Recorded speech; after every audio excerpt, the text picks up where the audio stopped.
গল্পটি শোনার আগে কমেন্ট বক্সের পাশে থাকা হাইপ বাটনটা একটু তোমরা ক্লিক করে দাও তো, যাতে তোমাদের এই প্রিয় ঠাকুর মশাইয়ের গল্পগুলো আরো বেশি মানুষের কাছে পৌঁছতে পারে। যাই হোক, এইবার গল্পটা শোনো।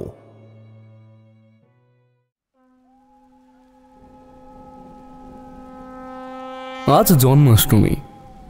সকাল থেকেই বোধহয় ইন্দ্রদেবতার মন ভালো নেই। ভয়ানক বজ্রবিদ্যুৎ সহ সে কি প্রচণ্ড বৃষ্টির তেজ। আগের দিন ভোর রাত থেকে বৃষ্টি হয়েই চলেছে দিনভর। বিকেল গড়াতেই দরজায় কলিং বেলটা বেজে ওঠে।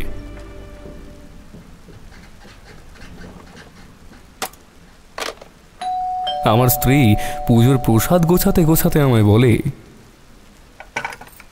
এই কি গো, দেখো তো কিশোরী ঠাকুরপো এলো নাকি। আমি তখন আমার স্টাডি টেবিলে বসে অফিসের কিছু কাজ করছিলাম। এমন ঝড় বৃষ্টির মধ্যে সন্ধ্যের সময় কলিং বেল বাজায়। আমি নিশ্চিত ছিলাম যে আমার বন্ধুটিই নিশ্চয়ই এসেছে। আর আমার স্ত্রীর কথায় হাতের কাজটা স্থগিত রেখে দরজার দিকে যেতে যেতেই শুনতে পাচ্ছিলাম কিশোরী সেন বলছে, আরে বিভূতি ভাই, দরজাটা খোলো না গো। আরে আমি যে পুরো ভিজে গেলাম। আরে ভাই, দরজাটা খোলো তাড়াতাড়ি।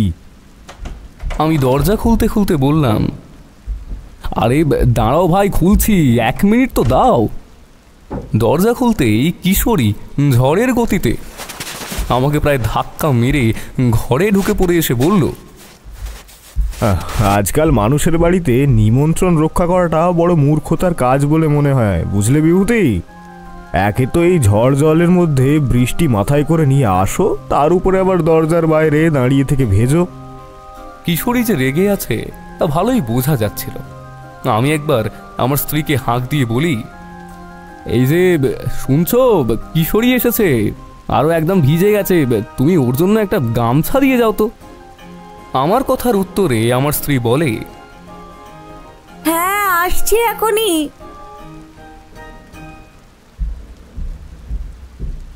মিনিট 1-2 মধ্যেই আমার স্ত্রী গামছা দিতে এসে বলল, ঠাকুরপো এ নাও, গামছাটা দিয়ে মাথাটা ভালো করে মুছে নাও।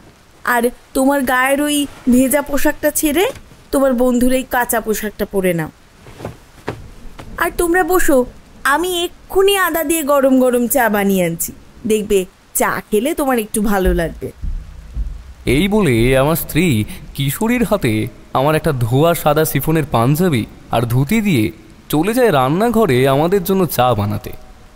কিশোরী বাংলার পাঁচের মতো মুখ করে নিজের ভেজা পোশাক ছেড়ে শুকনো পোশাক পরে চেয়ারে বসতেই আমার স্ত্রী একটা বড় প্লেটে করে 2 কাপ চা, তালের বড়া আর মালপোয়া এনে রেখে গেল আমাদের সামনে।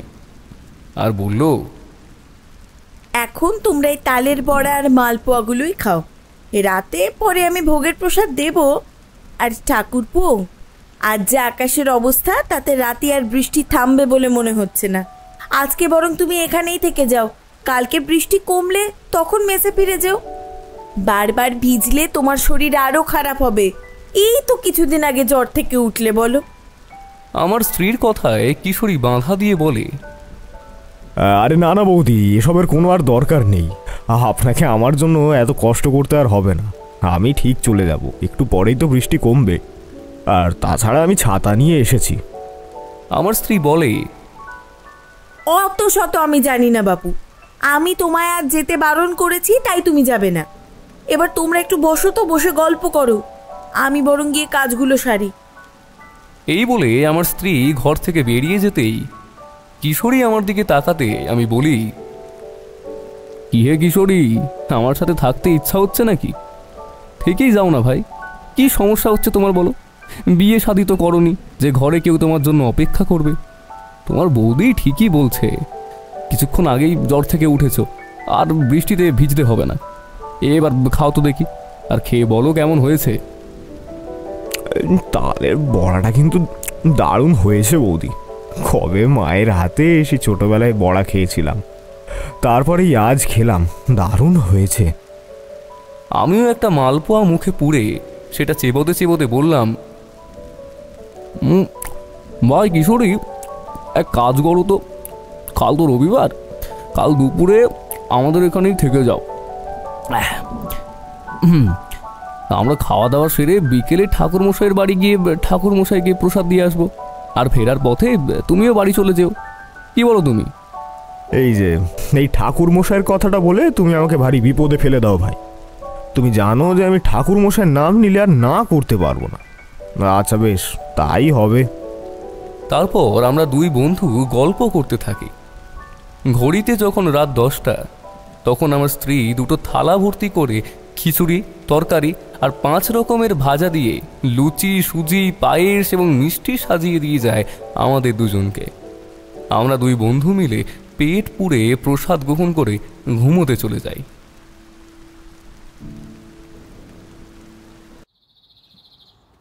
সকালে ঘুম ভাঙে গিন্নির আওয়াজে। দরজায় টোকা মেরে আমার স্ত্রী বলে,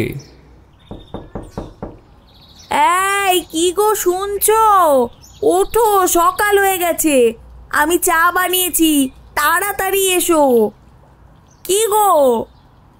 কিশোরী ঘুম থেকে উঠে আলমোড়া ভাঙতে ভাঙতে চোখ কসকাচ্ছে আর বলছে, অনেক দিন পর বেশ ভালো ঘুম হয়েছে ভাই। মাঝখানে যা গরম পড়েছিল তাতে আর ঘুম আসতো না মোটে। কালেই বৃষ্টি হওয়াতে একটু শান্তি পেলাম। আমিও বিছানা থেকে উঠে খাটের পাশে থাকা টেবিলের ওপর থেকে জলের গ্লাসটা তুলে বললাম,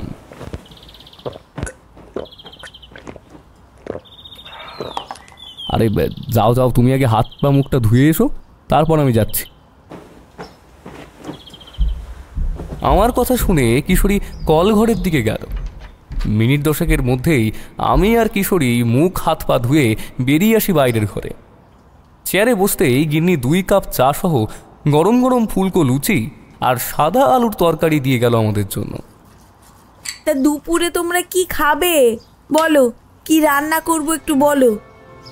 আরে তুমি রান্নার জোগাড় করতে থাকো, আমি এক্ষুনি বাজার থেকে বড় ইলিশ মাছ নিয়ে আসছি।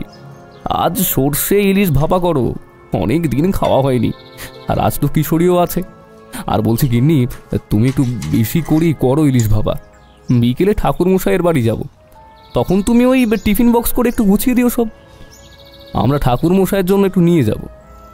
আমার কথা শুনে গিন্নি একবার হেসে বলে,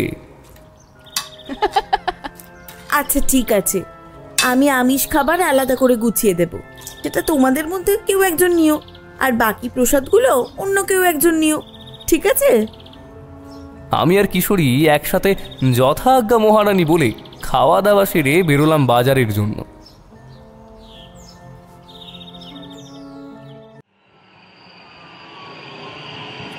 দুপুরবেলা পেট পুড়ে খেয়ে একটা দারুণ ভাত ঘুম দিয়ে বিকেল 5টা নাগাদ বেরোলাম মঠ লেনের উদ্দেশ্যে। গিন্নি আমার হাতে আমিষ খাওয়ার আর কিশোরীর হাতে প্রসাদ দিয়ে বলল, সাবধানে যেও, আর ঠাকুর মশাইকে আমার প্রণাম জানিও। এই তোমরা একটু দাঁড়াও, আমি ছাতা আনছি।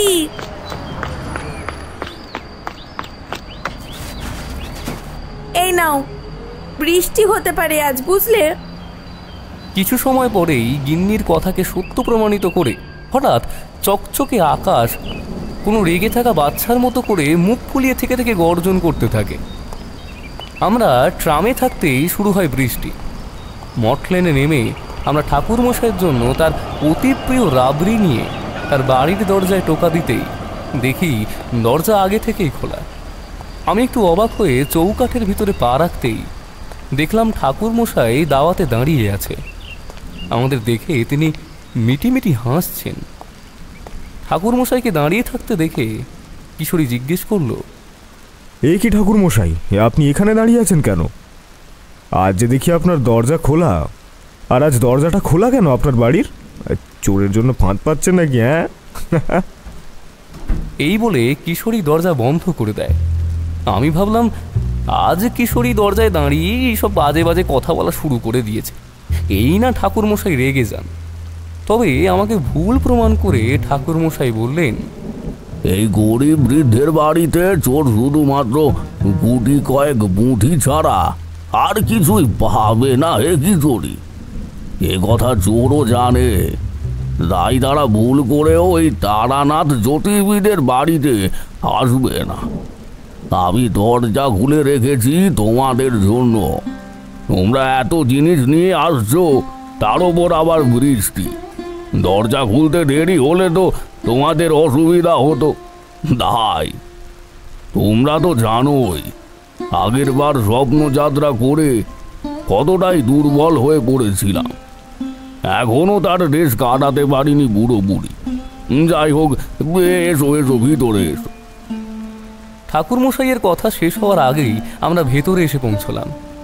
আমি আর কিশোরী আমাদের হাতে থাকা ব্যাগগুলো মাটিতে রাখতেই ঠাকুরমশাই তার মেয়ে চারিকে আওয়াজ দিয়ে বললেন, চারি, চারিমা, এই শোন তো একবার এদিকে। দেখ কে এসেছে তোর সঙ্গে দেখা করতে। ঠাকুরমশাইয়ের ডাকে চারি মিনিট পাঁচেকের মধ্যেই ঘরে আসতে মুখটা দেখে আমার মনের ভেতরটা যেন কেঁপে উঠল। কি হয়ে গেছে মেয়েটার মুখ! এমন ফুটফুটে দেবীর মতো মুখখানা কেমন যেন শুকিয়ে পুরো কাটার মতো হয়ে গেছে। আমি নিজেকে কিছুটা সামলে চারিকে বললাম, চারি, কেমন আছো মা তুমি? আমার কথার উত্তরে চারি শুধুমাত্র হেসে মাথাটা নাড়ালো। আমি বুঝলাম চারির কথা বলার মতো এখনো ক্ষমতা হয়নি সেইভাবে। চারিকে দেখে কিশোরী বলল, হ্যাঁ আচ্ছা চলো চারি, তোমার সঙ্গে এই খাবারগুলোকে আমি রান্নাঘরে রেখে দিয়ে আসি। তুমি একা এত কিছু নিয়ে যেতে পারবে না। তারপর কিশোরী চারির সাথে খাবারগুলো রান্নাঘরে রেখে দিয়ে আসতে গেল। কিশোরী ঘরে ঢুকতেই ঠাকুরমশাই আমাদের উদ্দেশ্যে জিজ্ঞাসা করেন, আরে কি এত এনেছো হে তোমরা? বলো তো তুমি একটু। আমি বললাম, আরে তেমন কিছুই না ঠাকুরমশাই, আসলে কালকে রাতে যখন কিশোরী আমাদের বাড়িতে আসে তখনও একদমই ভিজে যায়, আর আমার গিন্নি ওকে নির্দেশ দেয় যাতে কাল রাতেও আমাদের বাড়িতেই থেকে যায়। কিশোরী থাকতে না চাওয়ায় আমি ওকে বলি যে আজ রাতে থেকে যেতে, তাহলে আজ আমরা দুজনে একসাথে আপনার বাড়িতে আসব, তারপরে ফেরার পথে ও যেন বাড়ি চলে যায়। আপনার বাড়িতে আসার কথা শুনে আপনার বৌমা আপনার জন্য কিছু রান্না করে পাঠালো, আর আপনাকে প্রণামও জানাতে বলল। তা বেশ বেশ, বৌমা কি রান্না করে পাঠিয়েছে শুনি একটু বলো তো। ইলিশ মাছের মাথা দিয়ে কচুর শাক, মোচার ঘন্ট আর ইলিশের ভাপা, ও সাথে জন্মাষ্টমীর প্রসাদও আছে। জমে যাবে পুরো। কিশোরী আর ঠাকুরমশাইয়ের কথোপকথনের মাঝে দেখি চারি একটা থালায় করে বাটিতে রাবড়ি নিয়ে এসেছে আমাদের জন্য। ওকে দেখে আমি বলি, এ কি চারিমা, তোমার এত শরীর খারাপ, তারপরেও তুমি এসব কেন করতে গেলে? আমরাই কিছুক্ষণ বাদে না হয়ে নিয়ে আসতাম। আমার কথা শুনে চারি তার মিষ্টি অথচ দুর্বল কণ্ঠে বলে, কোনো অসুবিধা নেই কাকাবাবু, আমি এখন আগের থেকে অনেকটাই সুস্থ আছি। আর একদম ঘরে বসে থাকলে শরীর যেন আরও বেশি অসুস্থ মনে হয়, তাই অল্প অল্প কাজ করি আমি। আপনারা বসুন, আমি আপনাদের জন্য চা করে আনছি। এই বলে চারি ঘর থেকে বেরিয়ে যায়। চারি বেরিয়ে যেতে আমার হঠাৎ মনে পড়ে যায় যে আমি কিছু একটা যেন ভুলে গেছি। কথাটা মনে পড়তেই আমি এই চা বলে জিভ কাটতেই কিশোরী আমার দিকে হেসে বলে, কি হে ভায়া বিভূতি, তুমি তো দেখি পুরো ভুলেই গেছো। আমি জানতাম, তাই আজ সকালবেলাতেই কিনে রেখেছিলাম। এই বলে কিশোরী তার পাঞ্জাবির পকেট থেকে এক প্যাকেট পাশিংশ বার করে ঠাকুরমশাইকে দক্ষিণা স্বরূপ এগিয়ে দিল। ঠাকুরমশাই অত্যন্ত খুশি হয়ে পাশিংশের প্যাকেটটা হাতে নিয়ে বললেন, তোমাদের সব মনে থাকে বলো, আমার কোনটা পছন্দ, চারির কোনটা পছন্দ? আপন মানুষের সবটাই মনে থাকে ঠাকুরমশাই। আমার কথা শুনে ঠাকুরমশাই কিছু একটা বলতেই যাবেন, এমন সময় কিশোরী ফোড়ন কেটে বলল, আচ্ছা অনেক হলো এসব কথা, এবার কি আমি একটা গল্প শুনতে পারি? কিশোরীর কথায় ঠাকুরমশাই আবার আগের রূপে ফিরে এসে বললেন, আমার অভিজ্ঞতা কোনো গল্প না, কিন্তু তোমরা একালের ছোকরা, কিছুই বিশ্বাস করো না। আমার বলা কাহিনীগুলো এতই তোমার গল্প বলে যদি মনে হয়, তাহলে একটা গল্পের বই কিনেই পড়ে ফেলো না বাপু, আমার কাছে আসা কেন? আমি পুরো ব্যাপারটা সামলানোর জন্য বললাম, আরে ওর কথা বাদ দিন তো ঠাকুরমশাই, আপনি বলুন, এত সুন্দর আবহাওয়ায় আপনার অভিজ্ঞতার কথা না শুনে বাড়ি যদি যেতে হয় তাহলে একটুও মনটা ভালো লাগবে না। আজ আপনি আপনার নিজের পছন্দ মতো কোনো এক অভিজ্ঞতার কথা আমাদের বলুন। আমার কথা শুনে ঠাকুরমশাই পাসিং শোয়ের প্যাকেট থেকে একটা সিগারেট বের করে তাতে আগুন জ্বালালেন। সিগারেট ধরিয়ে নিজের তৃপ্তিতে বেশ কয়েকটা সুকটান দিয়ে ঠাকুরমশাই বলতে শুরু করলেন, বেশ, তাহলে শোনো, আজ আমি তোমাদের এমন একটা অভিজ্ঞতার কথা বলবো যেটার ব্যাপারে ভাবলে আজও আমার বুকটা কেঁপে ওঠে। কেন ঠাকুরমশাই, সেই অশরীরী কি খুবই শক্তিশালী ছিল? অশরীরী? আরে না হে কিশোরী, সে অশরীরী ছিল না, সে ছিল মায়াবিনী, পরম সুন্দরী। সে কি ভীষণ মোহদার! একবারের জন্য তো আমি প্রায় ভেসেই যাচ্ছিলাম ওই মোহের স্রোতে। ঠাকুরমশাইয়ের কথার মাঝে হঠাৎ কিশোরী বলে উঠল, এ কি ঠাকুরমশাই, আপনি মায়াজালে ফেঁসে গেছিলেন? তাহলে তো সে নিশ্চয়ই অতীব শক্তিশালী। হ্যাঁ, তা নয় তো কি বলছি তোমাদের। ধন্য মধুসুন্দরী দেবীর কৃপা, সেইবার দেবীর কৃপাতেই আমি বেঁচে ফিরেছিলাম। ঠাকুরমশাইয়ের কথার মাঝে চারি 3 কাপ চার বাটি ভর্তি করে তালের বড়া আর মালপোয়া নিয়ে এসে আমাদের সামনে রেখে দিয়ে যায়। তালের বড়ার গন্ধ পেয়ে ঠাকুরমশাই বললেন, আহ, কি দারুণ গন্ধ! এইবার তো ভেবেছিলাম কপালে হয়তো তালের বড়া জুটবে না, তাও তোমরা নিয়ে আসলে। যাই হোক, তোমরা খেতে থাকো, আমি গড়গড়াটা সেজে নিয়ে আসছি। এমন কাহিনী শোনাতে গেলে কড়া তামাক সেবন না করলেই নয়। আমি বুঝলাম এবার একটা রোমহর্ষক অভিজ্ঞতার সম্মুখীন হতে চলেছি আমরা। ঠাকুরমশাই এলেন মিনিট 10 পর, হাতে তার গড়গড়া। তিনি যথাস্থানে বসে বলতে শুরু করলেন তার অভিজ্ঞতার কাহিনী। ঘটনাটা খুব বেশি পুরনো নয়, এই ধরো 10 কি 12 বছর হবে। চারি তখন ছোট। আমি আমার ভবঘুরে জীবনযাপন ত্যাগ করে সংসারী হয়েছি। ঘরে বসেই লোকের হাত দেখা, কুস্তি বিচার করা, এসব করেই দিন কাটায়। সেইবারও ছিল এমনই জন্মাষ্টমীর তিথি। সেইবার আমার এক শিষ্য নিতাইয়ের বাড়িতে আমার নিমন্ত্রণ ছিল জন্মাষ্টমীর পুজো উপলক্ষে। তাদের গ্রাম হলো রাজচন্দ্রপুর। পূজার আগের দিন আমি সেখানে যাওয়ার জন্য তৈরি হচ্ছি, এমন সময় হঠাৎ আমার ছোট্ট চারি এসে কাঁদো কাঁদো স্বরে বলল, বাবা, তুমি যেও না, তুমি যেও না। আমার চারি কিন্তু কখনো আমার বেরোনোর সময় এমন করে না, কিন্তু সেই দিন যে কেন এমন করেছিল আজও বুঝতে পারি। তোমরা তো জানোই, মধুসুন্দরী দেবী আমার মেয়ে রূপে আমার কাছে এসেছে। হায় রে ঈশ্বর, সেদিন যদি আমি বুঝতাম তাহলে হয়তো আমি যেতামই না। মেয়েকে এমন কাঁদতে দেখে চারির মা ওকে ঘরে নিয়ে যায়, আর আমি বেরিয়ে পড়ি রাজচন্দ্রপুরের উদ্দেশ্যে। বেলা 11টার ট্রেন ধরে রাজচন্দ্র পৌঁছাতে আমার সময় লেগেছিল প্রায় 3 ঘন্টা। তারপর স্টেশনে নামতেই শুরু হলো অঝোরে বৃষ্টি। বেলা তখন গড়িয়ে গিয়েছে। বৃষ্টির জন্য স্টেশনে না কোনো গরুর গাড়ি আছে, আর নাই আছে কোনো ভ্যান। নেমে প্রায় 6-7 মাইল পথ হেঁটে যেতে অনেক সময় লেগে যাবে, অনেক। তার উপরে কর্দমাক্ত পথ, তাই পুটলিতে থাকা মুড়ি বাতাসা খেয়ে তারপর বৃষ্টি একটু কমলে আবার রওনা হই নিতাইয়ের বাড়ির উদ্দেশ্যে।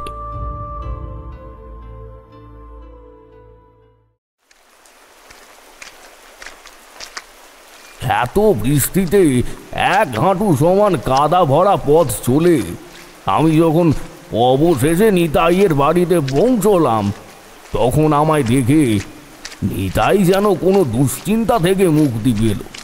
আমায় দেখে সে বলে, ঠাকুরমশাই আপনি আইছেন? আমি বড্ড ভয় পাইয়া গেছিলাম।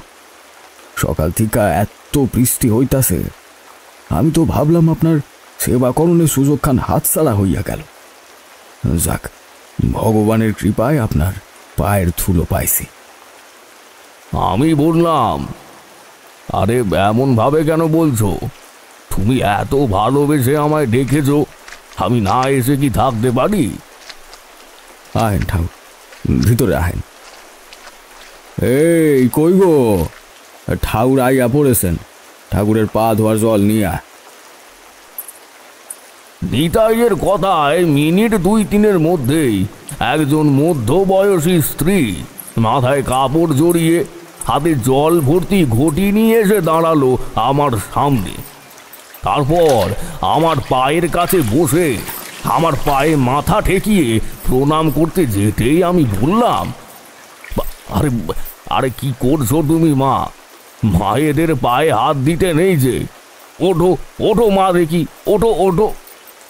আমার কথার মাঝেই নিতাই বলে, এ আমার স্ত্রী বিমলা, ওরে প্রণাম করতে দিন ঠাকুর। ও যে বড় অভাগী।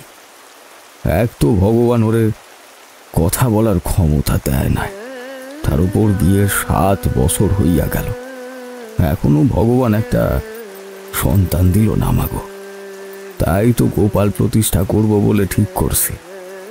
তাই তো আপনারে নেমন্তন্ন করা। আপনার হাতে গোপাল প্রতিষ্ঠা হলে আমাকে বিশ্বাস ঠাকুর নিশ্চয়ই মুখ তুলে চাইবেন। ওরে আপনার চরণ ছুঁইতে দিন ঠাকুর, না কইরেন না। এরপর আর কিছু বলার থাকে না, তাই প্রণাম করতে আর আটকালাম না। তবে বললাম, তোমরা মন থেকে পুজো করো, ভগবান নিশ্চয় শুনবেন তোমাদের মনের কথা। তারপর রাতে আমার জন্য তৈরি হলো পঞ্চব্যঞ্জন। ওহ, সে কি আয়োজন! তবে এবার আমি খাবারের বিষয়ে কিছু বলবো না, না হলে তোমরা আবার বলবে ঠাকুর মশাই খালি খাবারের কথাই বলে। তখনও আমি জানি না এরপর আমার জন্য কোন বিভীষিকা অপেক্ষা করে আছে।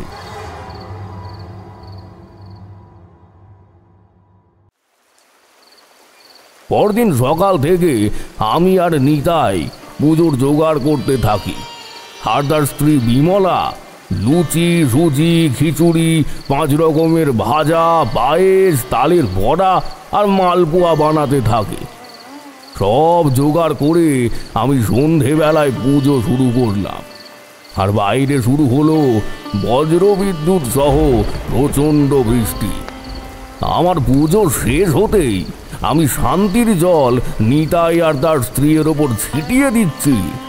এমন সময় বাইরে চেঁচামেচির আওয়াজ শুনে আমি আর নিতাই ছাতা দিয়ে বাইরে বেরিয়ে আসলাম। আরে জমিদার মশাইকে ডাকো, অলক্ষণে বিষয় হয়েছে। ডাকো ডাকো, জমিদার মশাই কি অলক্ষণে ব্যাপার ঘটে গেছে। দূর থেকে লোকের কথার আওয়াজ শোনা তো যাচ্ছে, কিন্তু কিছু বোঝা যাচ্ছিল না। আমাদের সামনে দিয়ে একজন মাথায় গামছা দিয়ে হেঁটে যাওয়াতে নিতাই তাকে ডেকে জিজ্ঞেস করে, এই কি হয়েছে রে কানাই? সবাই এত চেঁচামেচি করে কেন? আরে নিতাই দা, কি আর কমুগো তোমারে, ওই যে জমিদার বাড়ি আছো না, ওখানে আবার অঘটন ঘটছে। কানাইয়ের কথা শুনে আমি বললাম, অঘটন? অঘটন মানে কি বলতে চাইছো? একটু ঠিক করে বলো। কানাই আমার গেরুয়া পরিধান দেখে আমায় জোর হাত করে প্রণাম করে বলল, আগে ঠাকুর, ওই ওই জমিদার বাড়িতে আর জন্মাষ্টমীর পূজা ছিল। এই গ্রামে সকলের ওইখানে নেমন্তন্ন ছিল। আমরা সবাই তো গেছিলাম জমিদার বাড়িতেই।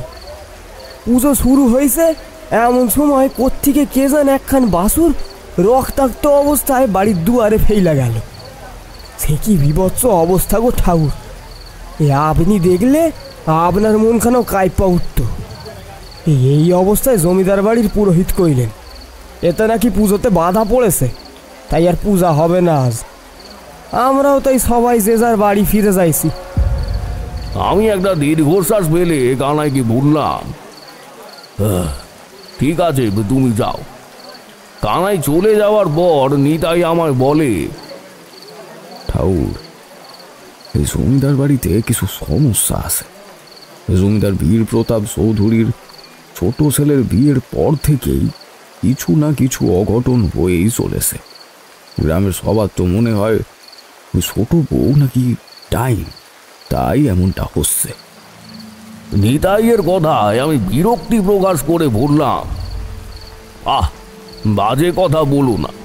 না জেনে না বুঝে তোমরা যাকে ডাইনি অপবাদে কলঙ্কিত করছো, ভুলে যেও না সে মায়ের জাত। আর তুমি মায়ের জাতকে না বুঝে অপমান করে নিজের ঘরে সন্তানের আশা করো, এটা তোমার থেকে আশা করিনি আমি নিতাই। নিতাই আমার কথা শুনে মাথা নিচু করে চুপ করে রইল। তারপর নিতাইয়ের দিকে তাকিয়ে বললাম, এই একবার চলো তো গিয়ে দেখে আসি কি হয়েছে সেখানে। আমার কথাতে নিতাই ভেতরে গেল তার স্ত্রী বিমলাকে জানাতে যে আমরা এখন জমিদার বাড়িতে যাচ্ছি। মিনিট 15 মধ্যে আমি আমার গেরুয়া বস্ত্র ছেড়ে সাধারণ পোশাক পরে বেরিয়ে পড়লাম জমিদার বীর প্রতাপ চৌধুরীর বাড়ির উদ্দেশ্যে। এখানে একটা কথা বলে রাখি, আমি পোশাক ছেড়ে গেছিলাম যাতে আমায় দেখে ওই বাড়ির কেউ বিচলিত না হয়ে পড়ে, আর আমি যাতে সবটা ঠিকভাবে বুঝতে পারি কোনো অসুবিধা ছাড়াই, ঠিক সেই জন্য।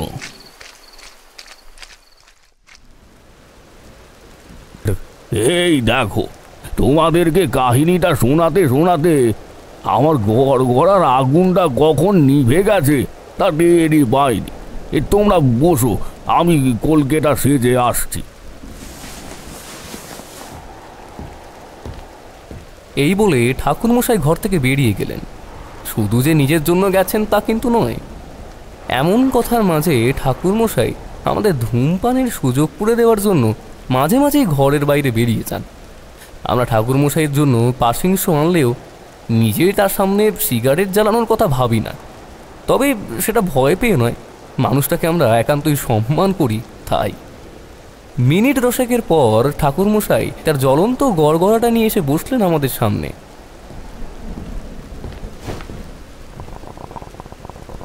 তবে একটা কথা মানতেই হবে, যতই আমরা বিদেশি চালে সিগারেট খাই না কেন, সেকেলের গড়গড়ার তামাকের পোড়া গন্ধ যখন বাইরের বৃষ্টি ভেজা হাওয়াতে মিশে যায়, তখন যেন গল্প শোনার জন্য এক ঐশ্বরিক পরিবেশ সৃষ্টি করে দেয়, যা এই সিগারেটের ধোঁয়া কোনো কালই পারবে না।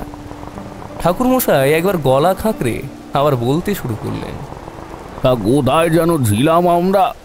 ও হ্যাঁ, মনে পড়েছে।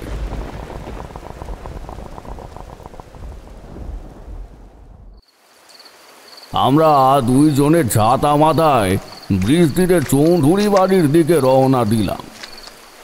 অষ্টমী তিথি, সামনেই কৌশিকী অমাবস্যা। একে তো ওই এক টুকরো চাঁদ, তাও আবার কালো মেঘে ঢাকা। সে আর আমাদের কি পথ দেখাবে? অন্ধকারের মধ্যেই প্রায় 10 মিনিট কাদা পথ হেঁটে যখন চৌধুরী বাড়িতে পৌঁছই, তখন আমার আর নিতাইয়ের ধুতি হাঁটু পর্যন্ত কাদায় মাখামাখি হয়ে গেছে। আমরা পথের সামনেই থাকা একটা চাপা কল থেকে জল তুলে ভালো করে পা ধুয়ে বাড়ির সদর দরজার কাছে এসে দাঁড়াতেই এমন যেন একটা শীতল দূষিত বাতাস নাকে এসে লাগলেই সারা শরীরটা আমার শিউরে উঠল। তোমরা তো জানোই গুরুর কৃপায় আমি মানুষের ভালো খারাপ, শুভ অশুভ, লক্ষণ অলক্ষণ সবই বুঝতে পারি। বাড়ির ভেতরে যেতেই আমার মনের মধ্যে সেই অমঙ্গল সূচক ঘণ্টাটা বেজে উঠল। আমার ধমধমে মুখ দেখে নিতাই বলল, কি হইল ঠাউর, ভিতরে যাবেন না? এখানে দাঁড়িয়ে পড়লেন কেন? আমি নিতাইকে আমার আশঙ্কার কথা কিছু না বলে ভেতরের দিকে এগিয়ে গেলাম। বিশ্বাস করো, তখন আমার প্রতিটা পদক্ষেপে এমন মনে হচ্ছিল যেন লক্ষ লক্ষ সাপ তাদের শীতল চ্যাটচ্যাটে আর মসৃণ দেহ দিয়ে আমার সারা শরীর বেষ্টন করতে শুরু করেছে, আর আমি সেটা চেয়েও ছাড়াতে পারছি না। এইভাবে সম্মোহিতের মতো নিতাইয়ের পিছু পিছু যে কতক্ষণ চললাম তা আমি জানি না। মুশবিল্ল নিতাইয়ের আওয়াজ শুনে সে কাউকে বলছে, জমিদার বাবুর সাথে এই ঠাউর মশাই দেখা করতে চান। তুমি যাও, জমিদার বাবুকে গিয়ে বলো। লোকটির সাথে কথা বলে নিতাই আমায় বলে, ঠাউর, এটি জমিদার বাড়ির কাজের লোক হরি, ও ভিতরে গেছে জমিদার বাবুকে জানাতে।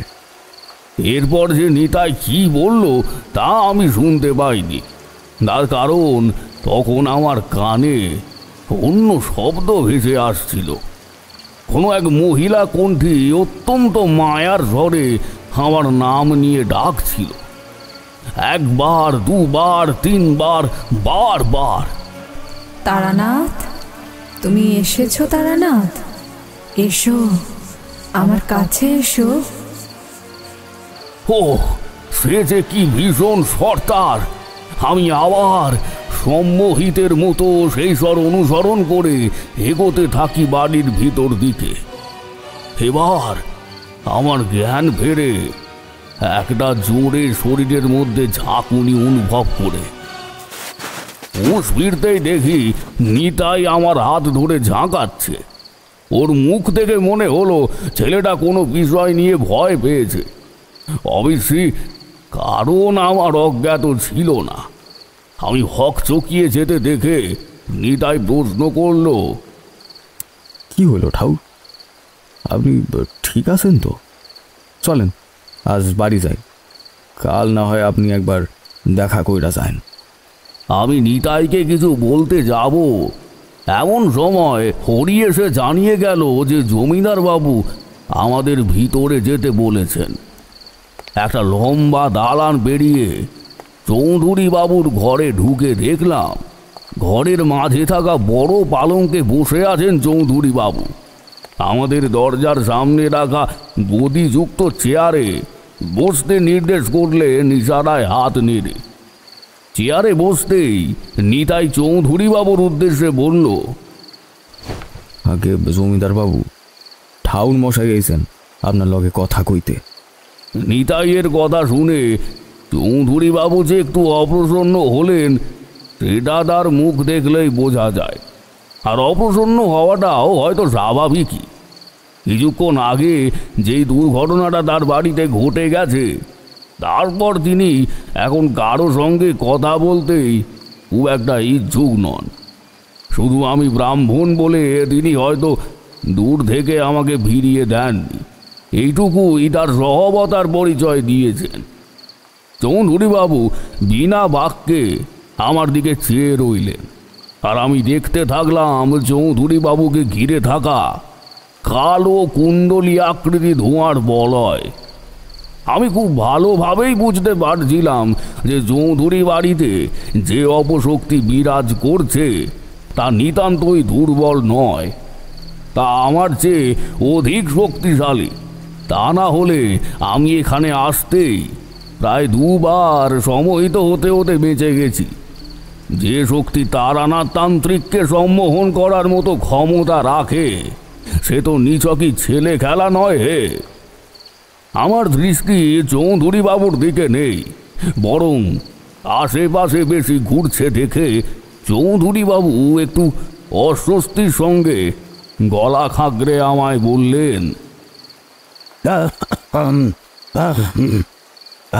ঠাকুরমশাই, আপনি কি কিছু বলবেন? না হলে আমি একটু বিশ্রাম করতাম। আজ আমি বড্ড ক্লান্ত। চৌধুরী বাবুর কথাবার্তায় তার অহমত যেন বৃষ্টির জলের মতো টুপটুপ করে মাটিতে পড়ছে। আজ পর্যন্ত এমনভাবে অপমান করে আমার সঙ্গে কোনোদিন কথা বলেনি কোনো সাধারণ মানুষ। তার কথাগুলো আমার খারাপ লাগলো, কিন্তু তার পরিস্থিতির কথা ভেবেই পরক্ষণে আমি নিজেকে যথাসম্ভব শান্ত করি। আমায় গুরু আদেশ দিয়েছিলেন, কখনো কাউকে বিপদে দেখলে তাকে অবশ্যই সাহায্য করতে। জমিদার বাবু, শুনলাম আপনার বাড়িতে আজ গোপাল পূজা ছিল। আমি আবার জিজ্ঞাসা করলাম, হঠাৎ করে একটি বাছুর আপনাদের বাড়ির দরজার সামনে এমন রক্তাক্ত অবস্থায় কি করে আসলো? সেই বিষয়ে আপনি কি কিছু বলতে পারবেন? এখানে আসার সময় তো দেখলাম আপনার বাড়ির সামনে অনেকগুলো লেটেল রয়েছে, তাহলে তাদের চোখ এড়িয়ে এই ঘটনা ঘটলো কেমন করে? সে বিষয়ে কি কিছু জানতে পেরেছেন? চৌধুরী বাবু একটু বিরক্ত স্বরে বললেন, অত সব আমি কিছু জানি না। পুজো চলছিল, পুরোহিত পুজো করছিলেন। হঠাৎই বাইরে থেকে গ্রামের কিছু লোকজন হই হই করে ঠাকুর দালানে এসে জানিয়ে গেল যে বাড়ির সামনে নাকি একটা বাছুরের রক্তাক্ত দেহ পড়ে আছে। তখন পুরোহিত মশাই বললেন, এটা অমঙ্গল সূচক ঘটনা, এখন আর পুজো করা উচিত হবে না। আর ওই বাছুর কেমন করে আসলো, কে আনলো, না না না না সেটা কিছুই আমি জানি না। আমি চৌধুরী বাবুকে বললাম, চৌধুরী বাবু, এসব ঘটনা ঠিক কতদিন আগে থেকে ঘটতে শুরু হয়েছে সেটা যদি একটু বলেন। চৌধুরী বাবু বললেন, এই তো মাস 6 আগে থেকে, মানে আমার ওই ছোট ছেলের বিয়ের পর থেকেই। আমি কিছুক্ষণ চুপ করে থেকে কিছু একটা বলতেই যাব, এমন সময় আবার শুনলাম সেই মহিলা মায়াবিনীর কণ্ঠস্বর। আমি বুঝতে পারলাম আমার গাত্রবন্ধন না করে আসাটা আমার সব থেকে বড় মূর্খামির কাজ হয়েছে। এখানে আর বেশিক্ষণ থাকা যাবে না, তাই আমি চৌধুরী বাবুকে প্রণাম জানিয়ে বললাম, চৌধুরী বাবু, আপনার বাড়ি এবং আপনার বাড়ির সদস্যদের উপরে ঘোর বিপদ ঘনিয়ে আছে। আমি কাল আসবো আপনাদের গৃহবন্ধন করতে, আর আপনাদের কি সমস্যা আছে সেটাকে সমাধান করতে হবে। আজ আমি আসি। এই বলে আমি আর নিতাই বাড়ি ফেরত চলে এলাম। চৌধুরী বাড়ি থেকে বেরোতেও সেই কণ্ঠস্বর আমার কানে ভেসে আসতে থাকলো। সে বারংবার একটাই কথা বলে যাচ্ছে, তারানাথ, তারানাথ, তারানাথ, এসো তারানাথ, আমার কাছে এসো।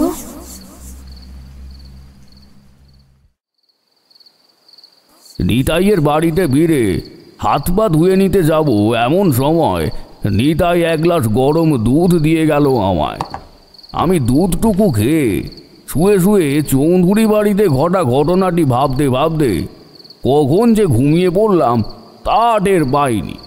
স্বপ্নের মধ্যে দেখলাম, না পরিষ্কার দেখতে পাইনি, কেমন যেন আধো ধোঁয়াশার মতন দেখলাম মধুসুন্দরী দেবী আমার নাম নিতে আমার সামনে থেকে অনেক দূরে চলে যাচ্ছে। আমি যতই দৌড়ে তার সামনে যাওয়ার চেষ্টা করছি, তিনি যেন ততই আমার থেকে আরো বেশি দূরে চলে যাচ্ছেন। এইভাবে দৌড়তে হঠাৎ আমি হোঁচট খেয়ে মাটিতে পড়ে যাই, আর আমার ঘুমটা ভেঙে যায়। ঘুম থেকে উঠে দেখি আমার সারা শরীর ঘামে ভিজে গেছে, আমার হৃদস্পন্দন অনেক জোরে হচ্ছে। আমি মধুসুন্দরী দেবীকে প্রণাম করে স্নান সেরে সবার আগে আমার গাত্রবন্ধন করলাম। আমি দেবীর মন্ত্র জপ করছি, এমন সময় নিতাই দরজার কড়া নেড়ে বলল, ওং ইং ইং শ্রীং মধুসুন্দরী দেবী ওং নমা দেবী স্বায় স্বা ওং ইং।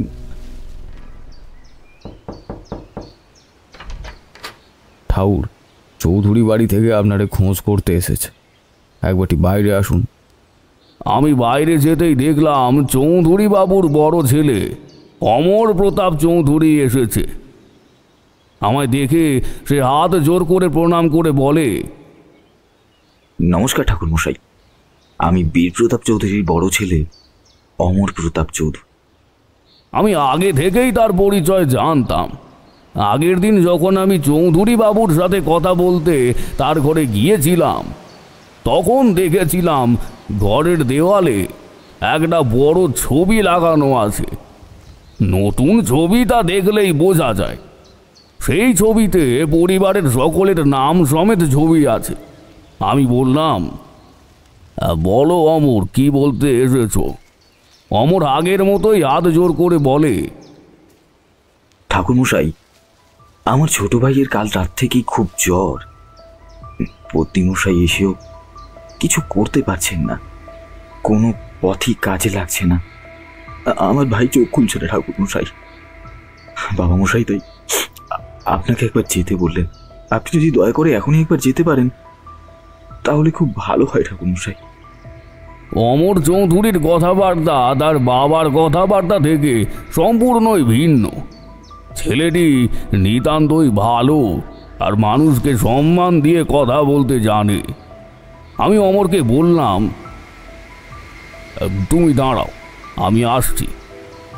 তারপর ঘরে গিয়ে আমার পুটলি নিয়ে রওনা দিলাম অমরের সাথে চৌধুরী বাড়ির উদ্দেশ্যে।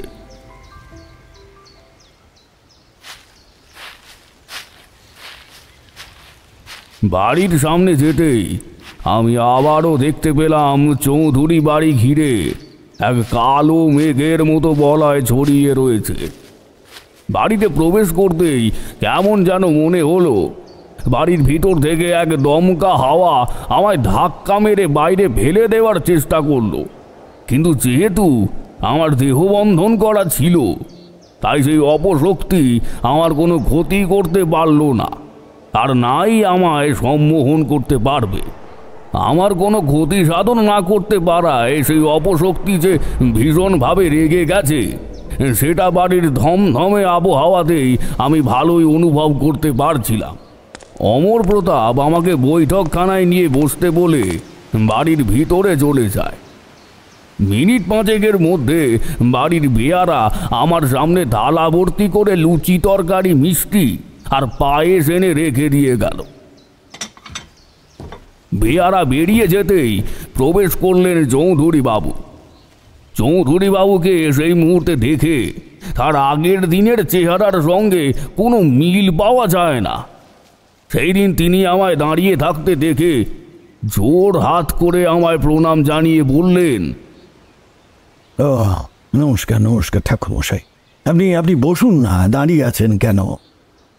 ঠাকুর মশাই, কাল রাতে ঘটনাটি ওইভাবে ঘটে যাওয়াতে আমি খুবই শোকাহত হয়ে পড়ি। তাই কালকে অজান্তেই আমি আপনার সঙ্গে যে দুর্ব্যবহার করেছি তার জন্য আমি ক্ষমা প্রার্থী। দয়া করে আমায় ক্ষমা করে দেবেন ঠাকুর মশাই। চৌধুরী বাবুর কথায় আমি চেয়ারে বসতে বসতে বললাম, আরে না না, আপনি ক্ষমা চাইবেন না। আমি আপনার মনোভাব সম্পূর্ণ বুঝতে পারছি। আপনি এখন যেই পরিস্থিতিতে আছেন, সেখানে থাকলে যে কোনো মানুষই হয়তো এই রকম ভাবে আচরণ করবে। আমি কিছু মনে করিনি। তবে এত খাবারের কি দরকার ছিল চৌধুরী বাবু? আপনাকে এত সকাল সকাল ডেকে আনলাম, নিশ্চয়ই আপনি সকাল থেকে কিছু খাওয়ার সময় পাননি। তাই এই অল্প আয়োজন করতে পেরেছি। বাড়ির পরিস্থিতি এমন না থাকলে হয়তো আপনাকে একটু ভালো করে আতিথেয়তা করার সুযোগ পেতাম। হ্যাঁ, আপনি দয়া করে শুরু করুন। মিথ্যে বলবো না তোমাদের, তবে তখন সত্যি আমার ভারী খিদে পেয়েছিল। তাই বিনা বাক্য ব্যয় করে আমি খাওয়া শুরু করলাম। খেতে খেতেই আমি চৌধুরী বাবুকে প্রশ্ন করলাম, কি হয়েছে একটু খুলে বলুন তো। হঠাৎ আপনি এত সকাল সকাল আমায় এখানে ডাকলেন যে? চৌধুরী বাবু এক দীর্ঘশ্বাস ফেলে মাথা নামিয়ে নিজের 2 হাত জড়ো করে হাঁটুর কাছে রেখে বললেন, আমার বড় ছেলে আপনাকে নিশ্চয়ই বলেছে যে কাল রাত থেকে আমার ছোট ছেলের ভীষণ জ্বর, ডাক্তারের কোনো ওষুধ কাজ করছে না, এমনকি সে চোখ পর্যন্ত খুলতে পারছে না। কাল রাতে যখন আপনি এসেছিলেন তখন আপনি বলেছিলেন আমাদের ভারী বিপদ। আজ আপনি আসবেন তাই আমি আর কোনো দিক বিবেচনা না করে আপনাকে ডেকে আনতে বললাম। আচ্ছা ঠাকুরমশাই, আপনি ঠিক কোন বিপদের কথা বলছিলেন একটু খুলে বলবেন? চৌধুরী বাবুর কথা শেষ হতে না হতেই আমি গোটা 4 লুচি তখন শেষ করে ফেলেছি। আমার লুচি শেষের দিকে দেখে চৌধুরী বাবু তার বেয়ারাকে হাঁক দিতেই যাচ্ছিলেন, তখন আমি তাকে আটকে দিয়ে বললাম, চৌধুরী বাবু আর কিছু লাগবে না, এই যথেষ্ট আমার জন্য। আসলে আমি গুরুর কৃপায় মানুষের শুভ অশুভ এইটা কিছুটা বুঝতে পারি। সেই জন্যই আমি কালকে বলতে পেরেছিলাম যে আপনার বাড়িতে অমঙ্গলের ছায়া আছে, তবে সেটা কী রূপে সেটা আমি এখনো জানতে পারিনি। আপনি এক কাজ করুন, আপনি ঠাকুর ঘর থেকে 1 ঘটি জল নিয়ে আসুন তো। আপনার বাড়িটি আগে বন্ধন করব, তারপরে বাকি কথা। যান আগে জল নিয়ে আসুন। আমার কথা শুনে কোনো প্রশ্ন না করে জমিদার বাবু ভেতরে চলে গেলেন।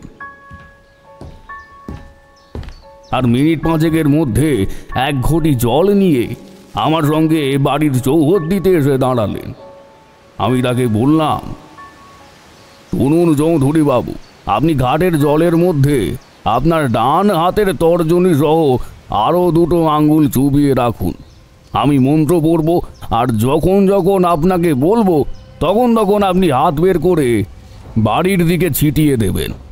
আর এর মাঝে কোনো কথা বলবেন না, আর যে যতই ডাকুক না কেন কোনোভাবেই পিছনে তাকাবেন না।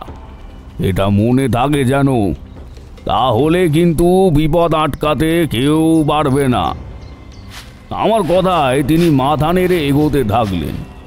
বাড়ির অর্ধেক পরিক্রমা হয়েছে, এমন সময় একটা খুব জোরে ধাতুর জিনিস মাটিতে পড়ার আওয়াজে পেছন ফিরে তাকিয়ে দেখি চৌধুরী বাবুর হাতে ঘটি নেই। ঘটিটা কিছু দূরে মাটিতে পড়ে রয়েছে, আর চৌধুরী বাবু ধর ধর করে কাঁপছেন। আমি তার কাছে গিয়ে কি হয়েছে জিজ্ঞেস করাতেই তিনি মাথা ঘুরে মাটিতে পড়ে গেলেন। আমি বুঝলাম এই বাড়িতে থাকা অপশক্তি গৃহবন্ধন করতে আমায় দেবে না। চৌধুরী বাবু মাটিতে পড়ে যাওয়ায় আমি চিৎকার করে আওয়াজ দিই বাড়ির ভেতরের লোকেদের। আমার আওয়াজ শুনে চৌধুরী বাবুর বড় ছেলে অমর আর বাড়ির কিছু কাজের লোক দৌড়ে বাইরে এসে দেখে চৌধুরী বাবু মাটিতে পড়ে আছেন। চৌধুরী বাবুর বড় ছেলে জিজ্ঞাসু দৃষ্টিতে আমার দিকে তাকালে আমি তাকে বলি, আগে তোমার বাবাকে ঘরে নিয়ে চলো, তারপর সবটা বলছি। সবাই মিলে ধরাধরি করে চৌধুরী বাবুকে বাড়ির ভেতর নিয়ে এসে তার ঘরে শুইয়ে দিলেন। আমি অমরকে ঘরের বাইরে ডেকে এনে বললাম, অমর, তোমাদের বাড়িতে ভারী বিপদ, আমাকে এখনই তোমার ছোট ভাইয়ের ঘরে নিয়ে চলো, তার থেকে কিছু জানার আছে। যতক্ষণ না আমি সবটা জানতে পারবো ততক্ষণ আমি তোমাদের সাহায্য করতে পারবো না। তাড়াতাড়ি নিয়ে চলো আমাকে। কিন্তু ঠাকুরমশাই, আমার ভাই তো অজ্ঞান হয়ে আছে, ও কি করে আপনার সাথে কথা বলবে? তুমি সময় নষ্ট করো না, আমাকে আগে নিয়ে চলো, তারপর সব নিজেই দেখতে পাবে। আমার দৃঢ় কণ্ঠে অমর আর কোনো প্রশ্ন না করে আমাকে নিয়ে যায় তার ভাইয়ের কাছে। চৌধুরী বাবুর ঘর থেকে বেরিয়ে ডান দিক বরাবর সোজা দালান পেরোলেই তার ছোট ছেলে নিহার প্রসাদ চৌধুরীর ঘর। আমি তার ঘরে ঢুকতেই আবার সেই প্রথম দিনের ঠান্ডা স্যাঁতস্যাঁতে গন্ধটা নাকে আসলো। আমি সোজা গিয়ে নিহার প্রসাদ চৌধুরীর বিছানার সামনে দাঁড়িয়ে তার মাথায় আমার বৃদ্ধাঙ্গুলি রেখে মধু সুন্দরী দেবীর জপ করতে থাকি। ওং ওং রিং রিং মধু সুন্দরী দেবী নমঃ ওং ওং রিং রিং। মিনিট 2 পর নিহার চোখ খুলল না, তবে তার বলার ক্ষমতা সঞ্চার হলো শরীরে, তবে খুবই ক্ষীণ। আমি তাকে জিজ্ঞাসা করলাম, বলো তো নিহার, এই সব সমস্যা ঠিক কবে থেকে শুরু হয়? আমার কথা যেন সারা ঘরে প্রতিধ্বনিত হতে থাকে। কিছু সময়ের মধ্যেই নিহারের শরীর জল থেকে তুলে নেওয়া মাছের মতো ছটপট করতে শুরু করে। অমর প্রতাপ ভয় পেয়ে 2 পা পিছনে সরে যায়। আমি আবার জিজ্ঞেস করলাম, নিহার, এই সব সমস্যা কোথা থেকে কখন শুরু হলো? নিহার প্রতাপের শরীর আস্তে আস্তে শান্ত হয়। নিহার বলে, বাড়িতে এসব সমস্যা আমার বিয়ের পর থেকে শুরু হয়েছে। তোমার মধ্যে আমি তন্ত্র সাধনার লক্ষণ দেখতে পাচ্ছি। তুমি কি কখনো তন্ত্র সাধনা করেছ? অমর প্রতাপ আমার কথাতে চরম বিরোধ জানিয়ে বলল, না না, কখনোই না, আমার ভাই কখনোই এসব করতে পারে না। আমি অমরকে বললাম, বিধির মাঝে কথা বলো না, এতে তোমার ভাইয়ের ক্ষতি হতে পারে। আমার কথা শুনে অমর প্রতাপ চুপ করে দরজার কাছে গিয়ে দাঁড়ায়। আমি আবার প্রশ্ন করি নিহারের উদ্দেশ্যে, নিহার, নিহার বলো, তুমি কি কখনো তন্ত্র সাধনা করেছ? নিহারের মুখে কোনো অভিব্যক্তির প্রকাশ হয় না, শুধু তার ঠোঁট দুটো নড়ে যেন গলার ভেতর থেকে আওয়াজ বেরিয়ে আসে। সে বলল, এটা আজ থেকে প্রায় 1 বছর আগের কথা। তখন আমি শহরে রেসের মাঠে টাকা লাগাই।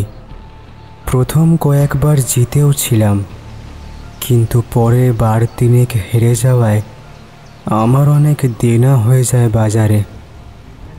আমি তখন ঠিক করেছিলাম বাবার কোষাগার থেকে টাকা বের করে নেব, কিন্তু নায়েব মশাইয়ের জন্য তা করতে পারিনি। তখন আমার দেখা হয় পাশের গ্রামে আসা একজন তান্ত্রিকের সাথে। আমি সেইবার শহর থেকে ফেরার সময় পাশের গ্রামে যাই আমার ছোটবেলার বন্ধুর সঙ্গে দেখা করতে। সেখান থেকে ফেরার সময় দেখতে পাই ওই সাধু বাবা গাছের তলায় বসে আছেন। আমার বন্ধুর মুখে শুনেছিলাম এই সাধু বাবা নাকি সবার মনের ইচ্ছে পূরণ করেন। তাই আমি ওই সাধু বাবার কাছে গিয়ে বলি, প্রণাম সাধু বাবা, আমি নিহার প্রতাপ চৌধুরী। এতটা বলতেই সেই বাবাজি চোখ বন্ধ করেই বলেন, আয়ে বাচ্চা আয়ে, তোর সমস্যার সমাধান আমি দিতে পারবো, আমার কাছে এসে বস। আমি খুবই আশ্চর্য হলাম তার কথায়। মনে মনে ভাবতে লাগলাম, উনি আমার সমস্যাই এখনো শুনলেন না আর বলে দিলেন আমার সমস্যার সমাধান আছে। আমি জানি না উনি কিভাবে আমার মনের কথা বুঝতে পারলেন, কিন্তু তিনি আবার সেই একইভাবে চোখ বন্ধ করে আমায় বললেন, তোর এখন টাকার দরকার, তাই তো? আরে বাচ্চা, আমি আমার সব সন্তানদের মনের দুঃখ বুঝতে পারি রে। আমি বাবাজির কথায় মুগ্ধ হয়ে তার পায়ে লুটিয়ে পড়ে কাঁদতে লাগলাম। তিনি এইবার চোখ খুলে আমার দিকে তাকিয়ে বললেন, কাঁদিস না বাচ্চা, আমি সব ঠিক করে দেব। শুধু আমার কথা মেনে চলবি, তাহলেই হবে। সেই প্রথমবারের জন্য আমি তার চোখ দেখলাম। কি ভীষণ সেই চোখের চাহনি! লাল টকটকে রক্ত জবার মতো চোখ তার, দৃষ্টিতে পৈশাচিক ভাব, কিন্তু মুখে হাসির ছটা। আমি তাকে দেখে একই সাথে ভয়ও পেয়েছিলাম, আবার শ্রদ্ধাও হয়েছিল। তিনি আমায় তার পুঁটলি থেকে 1 হাত সমান একটা মূর্তি দিয়ে বললেন, এই নে বাচ্চা, এই মূর্তিটা তুই তোর ঘরে নিয়ে যা, আর এই দেবীর পুজো কর। তাহলে দেখবি তোর সব ইচ্ছে পূরণ হবে। এই দেবীর পুজোর একটা বিধি আছে। তুই আজ এই মূর্তি নিয়ে তোর ঘরে এমন জায়গায় রাখবি যেখানে কারোর যাতে নজর না পড়ে। আর রাত 3টার সময় শ্মশান যাবি, যেখানে যে চিতায় আগুন নিভে গেছে কিন্তু ছাই ঠান্ডা হয়নি, সেই চিতায় নিজের হাত কেটে বিন্দু বিন্দু করে রক্ত মাটিতে ফেলতে ফেলতে নিজের ঘর পর্যন্ত আসবি। একটা মন্ত্র বলে দিচ্ছি, যেটা জপ করতে করতে তোকে এই কাজটা করতে হবে। তাহলেই দেবীর মধ্যে প্রাণ প্রতিষ্ঠা হবে। তার ওপর তুই 41 দিন অপেক্ষা করে যা, তারপর দেখ তোর সব সমস্যার সমাধান হয়ে যাবে।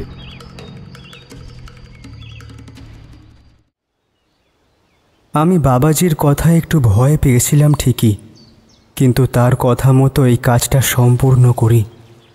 সত্যি বাবাজির কথা মতো 41 দিনের মাথায় দেবীর আগমন হয় আমার স্বপ্নে। কি অপরূপ সৌন্দর্য তার! তিনি আমায় জিজ্ঞেস করেন আমার কি লাগবে। আমি সবটা তার কাছে বলি। পরদিন ডাকে আমার চিঠি আসে। আমি রেসের মাঠে অনেক বেশি টাকা জিতে যাই। ফলে কিছুদিনের মধ্যেই আমার মাথার উপর থাকা সব দেনা থেকে আমি মুক্তি পাই। এই বলে আমি নিহারকে জিজ্ঞেস করলাম, তুমি কোন দেবীর আরাধনা করেছো শ্মশান থেকে রক্ত ছড়িয়ে? কোন দেবী তা আমি জানি না। দেবী তোমার থেকে ভোগ হিসেবে কি নিত? নিহার চুপ করে থাকে।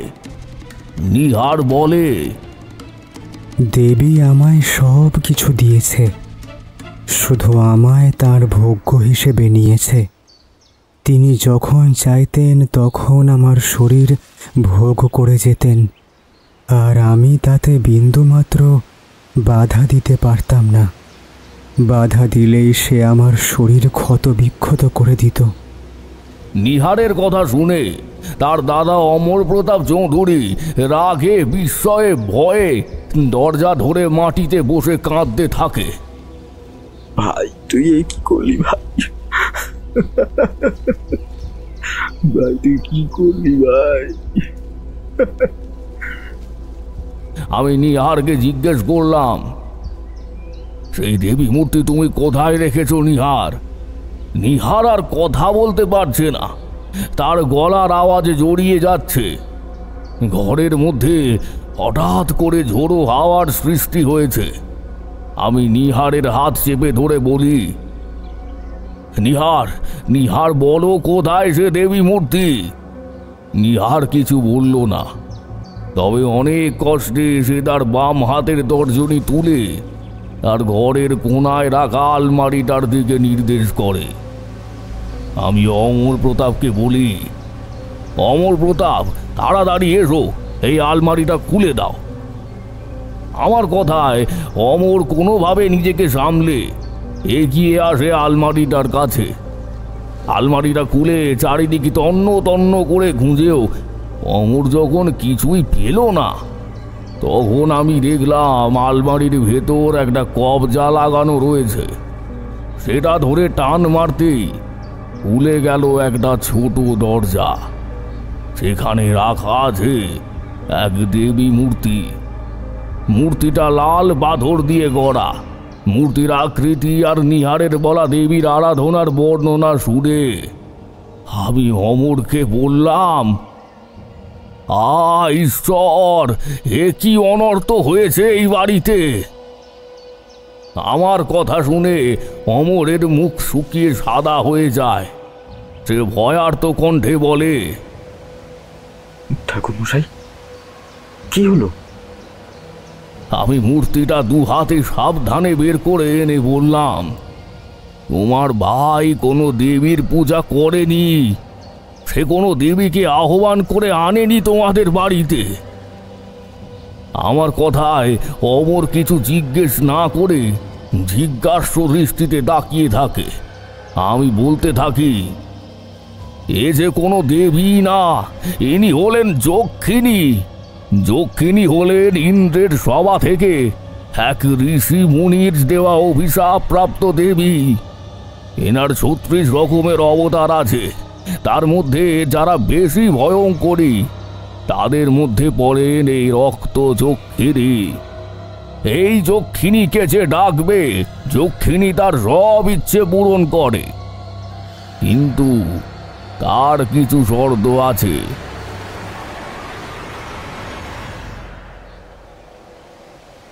কি শর্ত ঠাকুরমশাই? এদের ডাকলে এরা এসে যাবে, কিন্তু ফেরত যাবে তাদের নিজের ইচ্ছেতে। এদের রক্ত পান করাতে হবে, আর এদের কাম বাসনা পূরণ করতে হবে। যে পুরুষ যক্ষিণী আহ্বান করবে সে কোনোদিন অন্য নারীর সঙ্গে যুক্ত হতে পারবে না। তাকে নিঃসঙ্গ থাকতে হবে। আর যদি কেউ যক্ষিণীর আরাধনা করে নিজে অন্য নারীর সংস্পর্শে যায়, তাহলে যক্ষিণী তাকে আর তার সমস্ত পরিবারকে শেষ করে দেবে। তোমার ভাই এই ভুলটাই করে ফেলেছে, তাই তার বিয়ের পর থেকেই এমন সমস্যা হচ্ছে। বলেন কি? এইবারে তাহলে কি হবে ঠাকুরমশাই? আপনি আমাদের বাঁচান ঠাকুরমশাই, কিছু একটা দয়া করে করুন। এই বলে অমর আমার পা ধরে কাঁদতে থাকে। আমি তাকে সান্ত্বনা দিয়ে বলি, আমি আমার যথাসাধ্য চেষ্টা করব। তুমি একটা কাজ করো, আমি একটা ফর্দ বানিয়ে দিচ্ছি, সেটা তুমি ঠিকভাবে নিয়ে এসো। আমায় এখনই যজ্ঞে বসতে হবে। অমর ফর্দ হাতে দৌড়ে ঘর থেকে বেরিয়ে গেল। কিছু সময় পরে অমর সব জিনিস নিয়ে আসে। আমি অমরের সাহায্যে যজ্ঞ কুণ্ড তৈরি করি। যজ্ঞের কুণ্ডের ডান পাশে একটা তারা আকৃতি বানিয়ে তাতে ওই যক্ষিণীর মূর্তিটি স্থাপন করি, আর বাম পাশে একটা সিঁদুর দিয়ে বৃত্ত এঁকে রাখি। আমি অমরকে বলি, যাও অমর, তুমি তোমার ভাইকে নিয়ে এসে এই বৃত্তের মধ্যে বসে পড়ো। আমি তোমাদের বাড়ির সবার গাত্র বন্ধন করে দিয়েছি। তুমি যাও যাও, নিহারকে নিয়ে এসো এক্ষুনি। অমর আমার কথা মতো নিহারকে এনে এই বৃত্তের মধ্যে দুইজন বসে পড়ল। আমি অমরকে বলি, শোনো অমর, এরপর তুমি এমন অনেক কিছু দেখবে যা আগে কখনোই দেখোনি। এমন কিছু শুনবে যা কখনো স্বপ্নেও কল্পনা করনি। তাই যাই হয়ে যাক না কেন, এই বৃত্তের বাইরে বেরোবে না। বেরোলেই কিন্তু ঘোর বিপদ, মনে থাকে যেন। আমি অমরকে সাবধান করে যজ্ঞ শুরু করি। মধু সুন্দরী দেবীর নাম নিয়ে যক্ষিণী মন্ত্র জপ করতে থাকি, আর একের পর এক সিঁদুর লাগানো বেলপাতা যজ্ঞের আগুনে আহুতি দিতে থাকি। এই বেলপাতা দিয়ে যজ্ঞ করার কারণ হলো, এই যক্ষিণী দেবাদিদেব মহাদেবের পরম ভক্ত, আর মহাদেবের প্রিয় হলো বেলপাতা। মন্ত্র উচ্চারণ উচ্চ থেকে উচ্চতর হয়ে উঠল। ওম হ্রিং হ্রিং শ্রিং স্বাহা, ওম ওম হ্রিং হ্রিং হ্রিং হ্রিং স্বাহা। দেখতে দেখতে দেখতে 108টা বেলপাতা আহুতি দেওয়ার পর আমার যজ্ঞের আগুনের ধোঁয়ায় কুণ্ডলি পাকিয়ে আবির্ভূতা হলেন স্বয়ং রক্ত যক্ষিণী। আমি তার উদ্দেশ্যে বলি, মা মা তোমায় ডাকার জন্য আমায় ক্ষমা করো, কিন্তু আমি উপায়হীন হয়েই তোমায় ডেকেছি। তুই কেন আমায় ডেকেছিস জানিস না? যাদের জীবনে অন্য স্ত্রী বর্তমান তারা আমায় ডাকতে পারে না। আমায় ক্ষমা করো মা, আমি বড়ই অসহায় হয়ে তোমায় ডেকেছি মা, তুমি দয়া করো মা। বল কি চাই তোর? মাগো এই ছেলেটা কিছু না জেনে বুঝেই তোমায় ডেকে ফেলেছে, ও বড্ড ভুল করে ফেলেছে মা, তুমি ওকে ক্ষমা করে দাও। ভুল? আমি কাউকে ক্ষমা করি না, আর তোকেও করব না। ওর পরিবারকে তো শেষ করবই, সাথে তুইও বাঁচবি না। না মা না, তুমি তো মায়ের জাত, ক্ষমা তোমার অলংকার। শান্ত হও মা, ক্ষমা করে দাও ওকে, ও নির্বোধের মতো কাজ করেছে আমি জানি, কিন্তু তুমি ওর জীবন ভিক্ষা দাও। ও কি আমায় মা হিসাবে আহ্বান করেছিল যে আমি ওকে মা হিসাবে রক্ষা করব? ঠিক আছে, তাও তুই বলছিস আমি ওকে প্রাণে মারব না, কিন্তু ও কোনোদিন তৃপ্তির সুখ পাবে না। এই পরিস্থিতিতে আমার আর কিছু বলার ছিল না। অন্তত ওরা প্রাণে তো বেঁচে গেছিল, কিন্তু এবার সমস্যা হলো আমার। কিছু সময় পর রক্ত যক্ষিণী বলেন, ওদের তো ছেড়ে দিলাম, কিন্তু তোর আত্মাকে আমি নিয়ে যাব। এই বলে সে আমার ওপর তার সম্মোহনী ক্ষমতা প্রয়োগ করতে থাকে। আমি ভীষণ চেষ্টা করতে থাকি যক্ষিণী বিতরণের মন্ত্র জপ করার, কিন্তু কোনোভাবেই কিছু সম্ভব হয় না। আকাশ বাতাস কাঁপিয়ে ঝড় হাওয়া বইতে থাকে চারিদিকে, বিদ্যুতের আওয়াজে যেন কান ফেটে যাচ্ছে। তারপর সেই পৈশাচিক হাসি, ও কি বিভৎস হাসি তার! আমি কত সময় চেষ্টা করেছি জানি না, তবে আমার শরীরটা মাটিতে এলিয়ে পড়ার আগের মুহূর্তে চোখের ঝাপসা দৃষ্টিতে দেখতে পাই আমার চেনা সেই অবয়ব, মধু সুন্দরী দেবী। দেবী আমায় বলছেন, তুই চিন্তা করিস না তারানাথ, আমি এসে গেছি, আর কেউ তোর কিচ্ছু করতে পারবে না। তারপর কি হয়েছে কিছু জানি না, তবে শেষ একবার রক্ত যক্ষিণীর আওয়াজ শুনেছিলাম। সে বলছিল,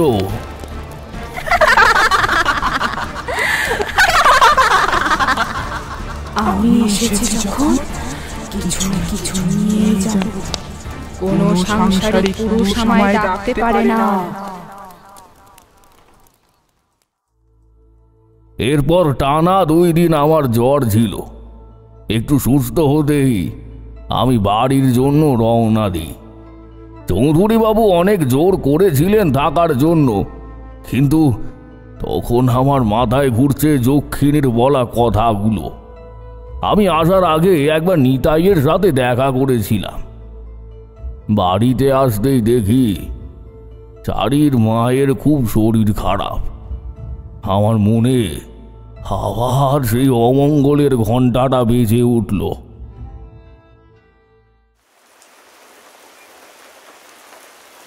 দিন 4 মাথায় চারির মা রক্ত বমি করে মারা যায়। এতটা বলে ঠাকুরমশাই চুপ করলেন। দেখলাম ঠাকুরমশাইয়ের হাত কাঁপছে। ঠাকুরমশাই টেবিলে থাকা গ্লাসের জলটা এক নিঃশ্বাসে শেষ করে আর একটা সিগারেট ধরালেন। তারপর বললেন, আর কিছুই নেই, কাহিনী আজ এখানেই শেষ। কি হে কিশোরী, আজও অবিশ্বাস করলে নাকি আমায়? দেখলাম কিশোরীর চোখে জল। যদিও আমার যে চোখ ভেজেনি তা বলা শক্ত। ঠাকুরমশাইয়ের কথায় কিশোরী বলে, দেখুন, আমি আপনার সাথে মাঝে মাঝে মজা করি সেটা ঠিক কথা, কিন্তু সত্যি কথা বলতে আমি তো আপনাকে খুবই ভালোবাসি ঠাকুরমশাই। কিশোরী আজ আর কোনো বাজে কথা না বলে উঠে দাঁড়িয়ে পড়ল। আমরা দুজন ঠাকুরমশাইকে প্রণাম জানিয়ে বেরিয়ে পড়লাম নিজেদের বাড়ির উদ্দেশ্যে।